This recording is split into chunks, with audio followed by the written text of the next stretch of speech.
नमस्कार, त्रिनेत्र चुरू अपडेट लेकर हाजिर हूँ मैं विनीता शर्मा और आइए अब नजर डालते हैं आज की अपडेट्स पर। जिला मुख्यालय स्थित श्री राम मंदिर में आज रामनवमी महोत्सव को धूमधाम से मनाया गया।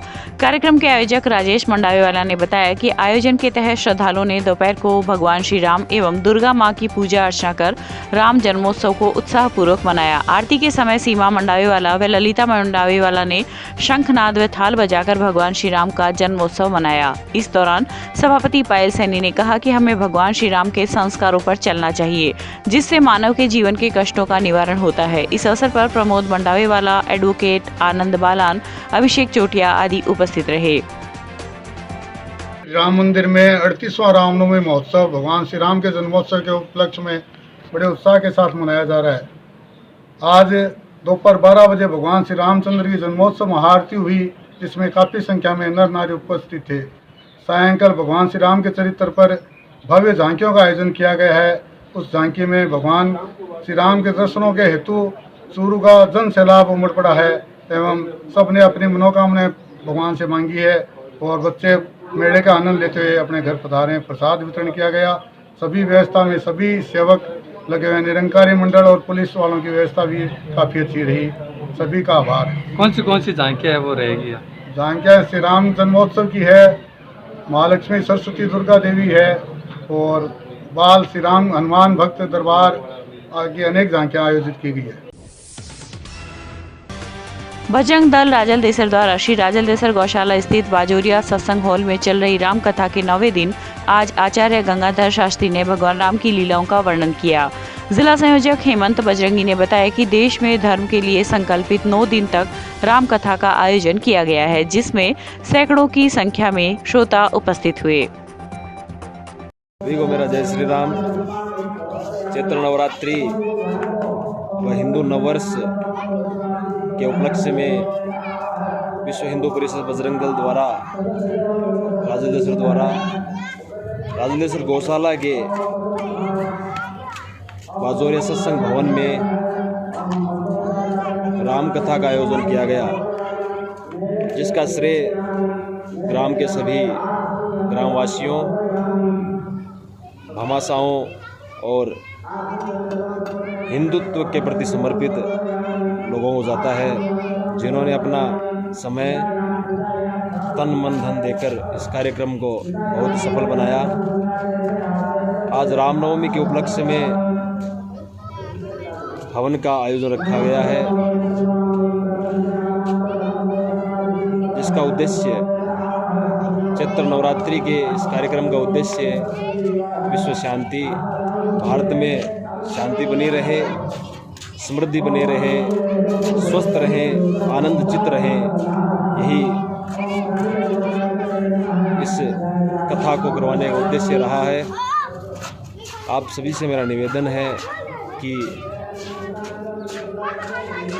युवाओं के संगठन से जुड़कर धर्म के प्रति, देश के प्रति कार्यक्रमों में अपनी भागीदारी निभाएं। और ये कार्यक्रम बहुत ही सौंदर्य रहा, बहुत ही अति उत्तम रहा। आप सभी के सहयोग से रामनवमी के इस उपलक्ष्य में हवन का एक छोटा सा कार्यक्रम रखा गया है, जिसमें ग्राम की औरतों ने बहुत ही अपना बड़ा योगदान दिया है। ऐसे ही कार्यक्रम सदा अग्रसर रहे। इसी बात को लेकर मैं अपनी वाणी को यही विराम देता हूँ। जय श्री राम।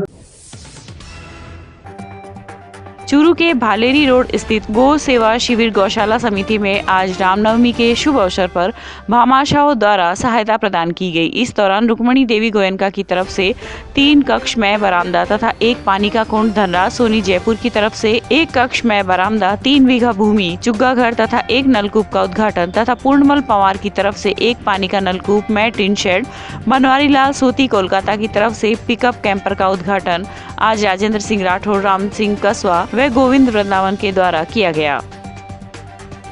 पूज्य गोविंद जी ने जिस प्रकार का गाय माता की का महिमा मंडन किया, मुझे कोई लंबी बात कहने को नहीं, पर व्यक्ति आता है, व्यक्ति चला जाता है। बहुत से लोगों के पास धन हो सकता है, धन का उपयोग मैं मेरे परिवार के लिए करूं, ये सब लोग करते हैं, पर बिरले व्यक्ति जो इस धन का सदुपयोग अपने लिए नहीं, संस्कृति को बचाने के लिए करते हैं। और जिस ऋग्वेद और यजुर्वेद में गाय माता को माता का दर्जा दिया गया, अगर माता के संवर्धन के लिए, माता को बचाने के लिए, माता की सेवा के लिए धन का उपयोग किया जाए, तो ऐसे सारे दानदाता जिनका नाम अंकित है, जिनको अभी कुछ को हमने पुरस्कृत किया है, उनका मैं समझता हूँ वो भाग्यशाली है, उनको अपने जीवन में इस प्रकार का अनुकूल काम करने का मौका मिला। गौ माता की सेवा से ऐसा कोई देवता नहीं जो नाराज हो। और हम कोई भी कार्यक्रम प्रारंभ करें अपने घर में, चाहे शादी हो, विवाह हो, और हम अगर संकल्प कर लें कि हे गौ माता, हे भगवान, हमारा कार्य एकदम निर्विघ्न संपन्न हो, हम जितना शादी में खर्च कर रहे हैं उसका 1% 2% हम गौशाला में गायों के लिए देंगे, तो मैं आपको गारंटी लिख करके देता हूं कि आपका कार्य निर्विघ्नतापूर्वक पूर्ण होगा। अगर आपके घर में बच्चे का जन्मदिन है, कुछ भी है, और उसमें अगर आप गौ माता के लिए कोई भी गौग्रास निकालते हो, तो आपका कार्य निर्विघ्नतापूर्वक सिद्ध होगा। उदाहरण आपको बताऊं, पहले जब भी कोई राजा, आप देखिए गोचर भूमियां इतनी पड़ी हुई हैं, क्यों पड़ी हुई हैं? जानते हो आप गोचर भूमियां क्यों हैं? क्योंकि राजा जब कभी बसता था तो वो ब्राह्मण देवताओं से पूछता था कि ब्राह्मण देवता, मैं राज्य बसाना चाहता हूँ, आप मुझे को निर्देश कीजिए। तो ब्राह्मण देवता कहते थे कि सुनो, देखो राजन, अगर तुम अपना राज्य सुखी पूर्वक करना चाहते हो तो जितने दूरी में तुम अपना राज्य बसाओ उसका 10% भूमि गायों के लिए छोड़ दो। चूरू के स्थानीय श्री सवाई सागर बालाजी धाम स्थित श्री दुर्गा शक्ति मंदिर में चल रहे नवरात्रि पर्व पर आज दुर्गा माता की पूजा पाठ व आरती कर भक्तों द्वारा रामनवमी धूमधाम से मनाई गई। धाम के महंत संत कुमार सारस्वत ने बताया कि सिद्धिदात्री माता मंदिर में माता रानी की आरती कर तथा हवन पूजा पाठ कर देवी पूजन किया गया। वहीं राम दरबार में भक्तों द्वारा श्री राम भगवान की आरती पूजा अर्चना कर भगवान राम को रिझाया गया। इस अवसर पर उषा सारस्वत, सरोज महर्षि, सुरेंद्र शर्मा आदि उपस्थित रहे। पर हर वर्ष की भांति सवाई सागर बालाजी धाम में दुर्गा शक्ति मंदिर में घट स्थापना के साथ 9 रात तक कार्यक्रम चलता है।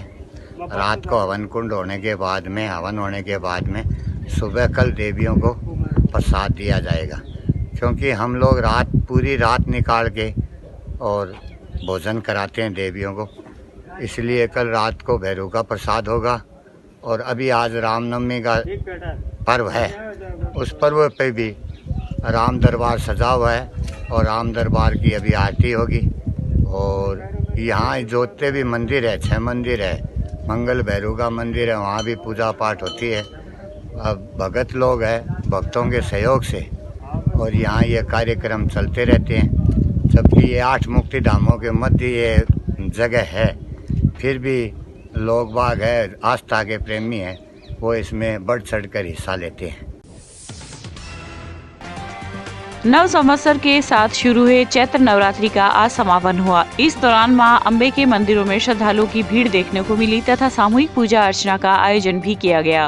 वहीं घरों में पूजा अर्चना के बाद कन्याओं को भोजन करवाकर उनसे आशीर्वाद लिया गया। रतनगढ़ के संचिया माता मंदिर, सरदारशहर बाईपास स्थित दुर्गा माता मंदिर, मावलियों के मोहल्ले में स्थित जीण माता मंदिर सहित कई मंदिरों में चल रहे धार्मिक अनुष्ठान भी आज संपन्न हुए। जीण माता मंदिर में हुए कार्यक्रम में पूर्व पालिका अध्यक्ष संतोष कुमार इंदौरिया, किशनलाल प्रजापत, गोपाल कृष्ण प्रजापत आदि उपस्थित रहे।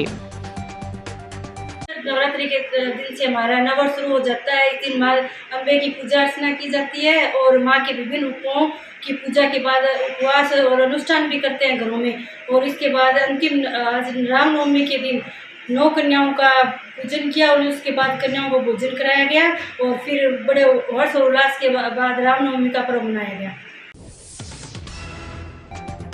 अखिल विश्व गायत्री परिवार शांति कुंज हरिद्वार के तत्वाधान में शाखा चूरू गायत्री शक्तिपीठ पर 9 दिन से चल रहे सामूहिक गायत्री अनुष्ठान की आज पंचकुंडीय गायत्री महायज्ञ से पूर्णाहुति की गई। इस दौरान विश्व शांति हेतु प्रार्थना करते हुए महामृत्युंजय मंत्रों की आहुतियां दी गई। प्रति वर्ष नवरात्रा समापन पर गायत्री शक्तिपीठों पर ये आयोजन होते हैं, जिसमें विभिन्न संस्कार निःशुल्क संपादित करवाए जाते हैं। यज्ञ का संचालन राम सिंह राठौड़ व वरिष्ठ प्रतिनिधि शांति कुंज ने किया। इस अवसर पर कमलेश पृथ्वीराज सैनी, रामलाल शर्मा आदि उपस्थित रहे। बढ़ते पेट्रोल व गैस के दामों से जहां आमजन परेशान है, वहीं महंगाई भी आसमान छूने लगी है। सब्जी के भाव में 5 से 10 रुपए का इजाफा हुआ है। वहीं क्षेत्र में नींबू 200 रुपए प्रति किलो की दर से बिक्री हो रहे हैं। गत दिनों मिर्ची एवं नींबू के भाव में वृद्धि होने से सब्जी के जायके के साथ साथ रसोई का बजट भी बिगड़ गया है। लेकिन वर्तमान में हरी मिर्च क्षेत्र में 60 रुपए प्रति किलो की दर से बिक्री हो रही है। लगातार बढ़ती महंगाई से आमजन त्रस्त है। ऐसे में देखना ये होगा कि सरकारें बढ़ती महंगाई पर अंकुश लगाकर ऐसे क्या कारगर कदम उठाती है जिससे आमजन का जीवन प्रभावित ना हो। भारतीय जनता पार्टी की जो शासन है उससे आम जनता का मुंह बंद हो गया। जिस प्रकार से महंगाई बढ़ी है उससे लग रहा है केंद्र सरकार ने सुशासन नहीं कुशासन देने का वादा किया है। आज डीजल की कीमत 103 रुपये के लगभग चली गई है। पेट्रोल 122 रुपये चले गए। सिलेंडर 1000 रुपये के लगभग पहुंच चुका है। उससे लग रहा है कि महंगाई बढ़ती जा रही है। बीजेपी ने देश में रोजगार देने का वादा किया था, लेकिन लोगों को बेरोजगारी की मार है। खाद्य तेल की पदार्थें देख लो, चाहे सब्जी की कीमतें देख लो, जिस प्रकार से बढ़ रही है, निस्संदेह है आम लोगों का हाल बेहाल हो गया। लोगों के अर्थव्यवस्था को चरमरा दिया है। गरीब तबके के लोगों का जीना दूभर हो गया है। जिस प्रकार से केंद्र सरकार के कुशासन में भारतीय जनता पार्टी ने जिस प्रकार से कीमतों में इजाफा किया है, निस्संदेह वो निंदनीय है। भारतीय जनता पार्टी को डीजल, पेट्रोल और रसोई गैस की कीमतों पर और खाद्य पदार्थों की कीमतों पर बढ़ती कीमतों पर जल्द से जल्द अंकुश लगाना चाहिए। Shekhawati homeopathic medical association Churu के तत्वावधान में आज श्रद्धा होम्योपैथिक एंड योगा सेंटर में होम्योपैथी के जनक डॉक्टर हैनीमैन की 267वीं जयंती एसोसिएशन के अध्यक्ष अंतर्राष्ट्रीय वरिष्ठ होम्योपैथिक चिकित्सा विशेषज्ञ डॉक्टर अमर सिंह शेखावत की अध्यक्षता में मनाई गई।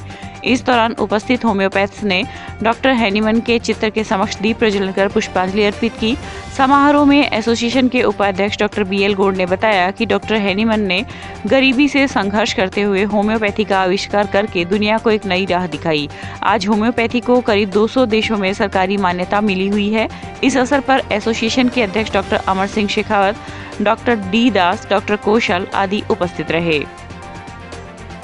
चूरू की ओर से जो शेखावाटी के तीनों जिले चूरू, झुंझुनू, सीकर के संयुक्त होम्योपैथ्स का एक संगठन है जो वर्षों से होम्योपैथी के विकास, इसके प्रचार प्रसार में लगा हुआ है, रुग्ण मानव की सेवा कर रहा है। उसकी ओर से प्रतिवर्ष अपन और डॉक्टर हैनीमैन साहब होम्योपैथी के जन्मदाता, उनके जयंती समारोह मनाते हैं। आज 1974 में शेखावाटी में विधिवत होम्योपैथी 1973 में रामगढ़ शेखावाटी में शुरू कर दी गई थी और सितंबर में चालू किया गया था। शादी से पूर्व लाडो को रथ पर बैठाकर बंदोरी निकालने की अनूठी परंपरा चल रही है। बेटों के बराबर बेटियों को भी परिजनों द्वारा मान सम्मान दिया जा रहा है, जिससे बेटी बचाओ बेटी पढ़ाओ अभियान को भी संबल मिल रहा है। बीती रात राजल देसर कस्बे की अंजलि प्रजापत को शादी से पहले परिजनों ने घोड़ी पर बैठाकर बंदोरी निकाली। इस दौरान कुशलाराम व पोकरमल घोड़ेला ने कहा कि वर्तमान में समय बदल रहा है, बेटा और बेटी के भेद को मिटाकर लाडो को भी पूरा सम्मान देना चाहिए।